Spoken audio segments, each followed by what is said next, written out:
सिंह अगर चट्टान पर बैठ जाए तो वह चट्टान भी सिंहासन कहलाती है। इसलिए सिंहासन पाने के लिए नहीं, सिंह बनने का प्रयास करें कि आप जहां बैठें वहां सिंहासन खुद बन जाए। Hi, this is Mahesh and you are watching me on my YouTube channel Chemistry Wala Guru.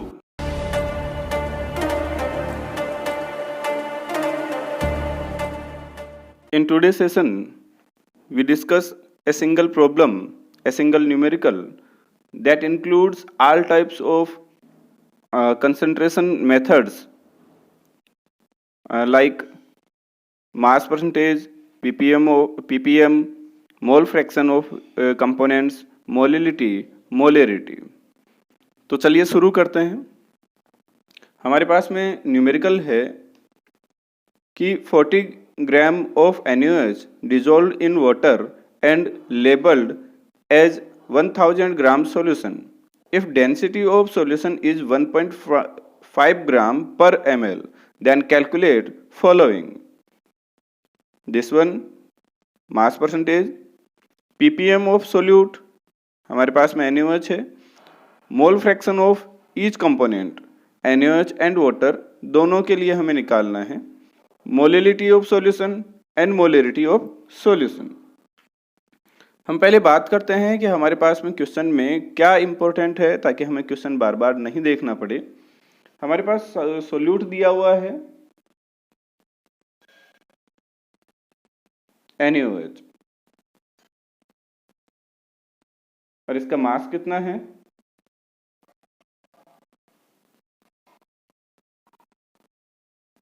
Equal to 40 gram. Second one, हमको क्या दे रखा है, सॉल्यूशन दे रखा है। सॉल्यूशन की टोटल अमाउंट दे रखी है और कितनी दे रखी है, 1000 ग्राम। सॉल्यूशन में क्या क्या है, NaOH है प्लस वाटर है। तो यहां से हम इतना तो बता सकते हैं कि वाटर का अमाउंट क्या होगा। कैसे निकालेंगे, 1000 में से NaOH की जो अमाउंट है वो घटा देंगे, तो 1000 ग्राम माइनस NaOH की अमाउंट कितना है, 40 ग्राम। तो मास ऑफ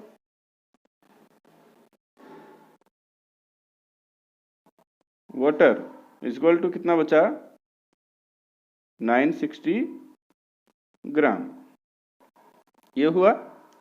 चलो जी, दोनों के मोल और निकाल लेते हैं।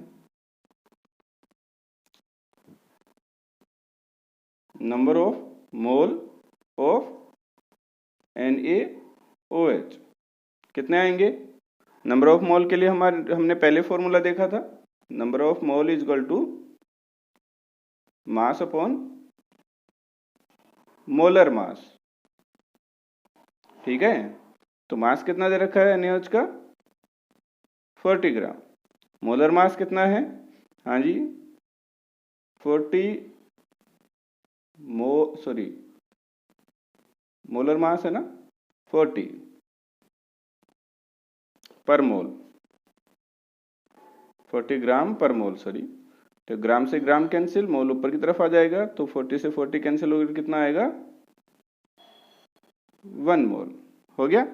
इसी टाइप से number of water, number of mole of water कितना आएगा, मास कितना है 960 ग्राम अपॉन मोलर मास कितना होता है 80, then number of mole 53.3 moles हो गया। चलो जी, पहले ही जो आपके पास में सवाल है उसी के ऊपर आते हैं। दिख रहा है आपको,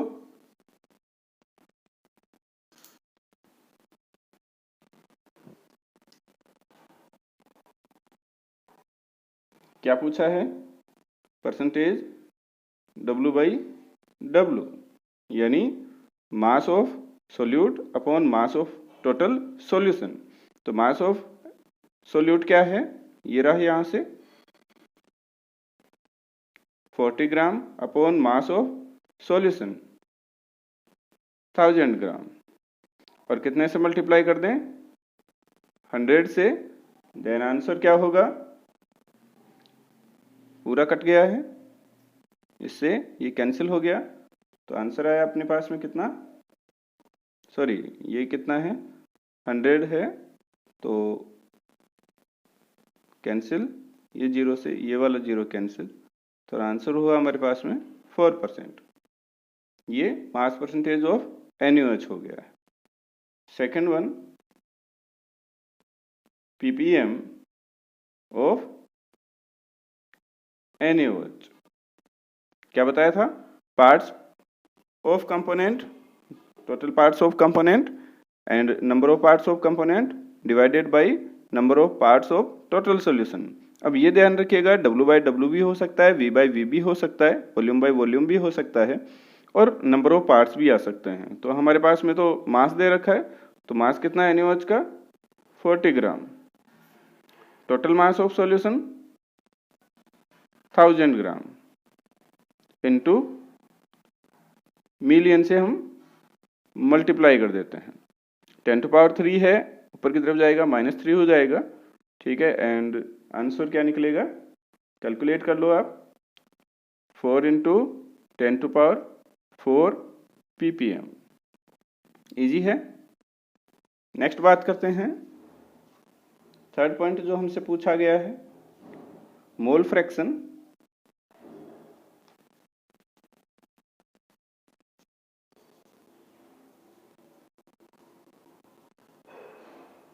दो कंपोनेंट है, तो हम पहले की बात करते हैं, ऑफ NaOH। तो NaOH के मोल फ्रैक्शन को हम किस टाइप से लिख सकते हैं? इस टाइप से। क्या फॉर्मूला बनेगा? Number of NaOH, number of moles of NaOH upon number of NaOH plus number of moles of H2। देखो, ये हमने पहले से ही निकाल के रखा हुआ है। कितना है? NaOH का नंबर 1 अपॉन 1 प्लस H2O कितना है? 53.33 means 1/54.33 is equal to, calculate करो आंसर। आप कैलकुलेटर यूज कर सकते हो। आंसर आया 0.018। ये हुआ किसके लिए? NaOH के लिए मोल फ्रैक्शन। मोल फ्रैक्शन दूसरा हम निकालते हैं, मोल फ्रैक्शन ऑफ H2O। तो इसे हम कैसे लिख सकते हैं? X H2O। अब ध्यान रखिएगा, सेम फॉर्मूला भी आप यूज कर सकते हैं। नंबर ऑफ यहाँ क्या हो जाएगा? H2O हो जाएगा, लेकिन वहाँ टाइम ज़्यादा लगता है। हमें ये पता है, देखो, जो भी आपके पास में मोल फ्रैक्शन होते हैं, mole fraction of H2O and mole fraction of NaOH, उनका टोटल सम कितना होता है? 1 होता है। Then X H2O is equal to 1 minus X NaOH। X H2O is equal to 1 minus X NaOH is equal to 1 minus, इसका number कितना, mole fraction कितना हुआ था? 0.018। Then X H2O is equal to, solve करो, कितना आएगा? 0.0982। ये लो जी, हो गया, यहां तक सोल्व कर लिया। नेक्स्ट, फोर्थ जो प्रॉब्लम है, क्या पूछा है? मोलिलिटी। देन मोलिलिटी, इसके लिए आपको यूनिट बताई थी, small m is equal to mole per kg। Means क्या फॉर्मूला बनेगा? Number of mole of NaOH divided by mass of solvent in kg, then small m is equal to number of mole of NaOH कितना था 1 mole, then 1 divided by 1 mole divided by mass of solvent in kg। अब देखिएगा यहाँ हमारे पास में तो क्या दे रखा है, ये मास कितना दे रखा है, सॉल्वेंट कौन है H2O, H2O, तो मास कितना दे रखा है 960 ग्राम, हमको तो केजी में चाहिए, तो 1000 से आप क्या कर दो, इसे डिवाइड कर दो, ठीक है। तो यह है अपने पास में 3030 है तो 0.96 kg। देन क्या करेंगे, ये वाली वैल्यू यहाँ रख देंगे 0.96, ठीक है। तो ये आपके पास में देखो डिवाइड करो, कितना आंसर आया 1.042, ठीक है, स्मॉल m यानी मोलल।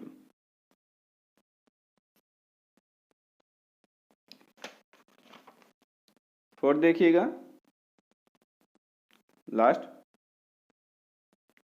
फिफ्थ प्रॉब्लम है मोलेरिटी। अब मोलेरिटी में तो हमें वॉल्यूम चाहिए, सॉल्यूशन का क्या चाहिए वॉल्यूम, जबकि हमें तो क्या दे रखा है मास दे रखा है। तो ध्यान रखिएगा अगर मास दे रखा हो और फिर वॉल्यूम की जरूरत पड़े तो क्वेश्चन में वो जरूर क्या देगा, आपको डेंसिटी देगा, ठीक है। तो डेंसिटी इज इक्वल टू, हमारे पास फॉर्मूला है पहले से, ये सिंपल फॉर्मूला है, density is equal to mass upon volume, density is equal to mass upon volume, then volume is equal to क्या होगा मास अपॉन डेंसिटी। हमें किसकी वॉल्यूम निकालनी है, सॉल्यूशन का, ठीक है। तो सॉल्यूशन की जो वॉल्यूम है वो क्या होगी, सॉल्यूशन का मास कितना है 1000 ग्राम एंड डेंसिटी दे रखी है 1.5 ग्राम पर ml, ग्राम से ग्राम कैंसिल, ml ऊपर की तरफ आ जाएगा, आप इसको डिवाइड करोगे तो ये आपके पास में मिला कितना, डिवाइड करने पे, आप डिवाइड नहीं करोगे तो भी चलेगा, ये मैंने कैलकुलेटर से डिवाइड करना है और ये आया मेरे पास में 0.66 ml, ये आपके पास में क्या हुआ टोटल वॉल्यूम ऑफ सॉल्यूशन हुआ। तो देखिएगा हमारे पास क्या है, मोलेरिटी हमें निकालनी है, मोलेरिटी यूनिट देखिएगा क्या है मोल पर लीटर, तो फॉर्मूला क्या हुआ number of moles of solute कौन है NaOH divided by total volume of solution, value रखो, molarity is equal to number of mole कितना है 1 divided by volume of solution कितना आया था 666.66, ठीक है जी।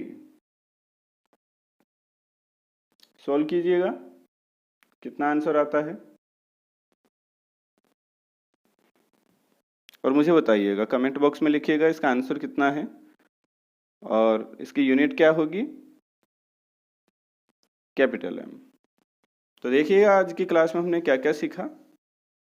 आज की क्लास में हमने देखा, ठीक है, कि हम जो मास फ्रैक्शन है वो कैसे निकालते हैं, ppm कैसे निकालते हैं, मोल फ्रैक्शन की लिस्ट कैसे निकालते हैं, मोलिलिटी एंड मोलेरिटी को कैसे कैलकुलेट करते हैं, ये हमने ये वाला किया है, स्क्रीनशॉट आप ले सकते हैं और इसका आंसर निकालने के लिए आप फिर से एक स्क्रीनशॉट ले सकते हैं। आपके लिए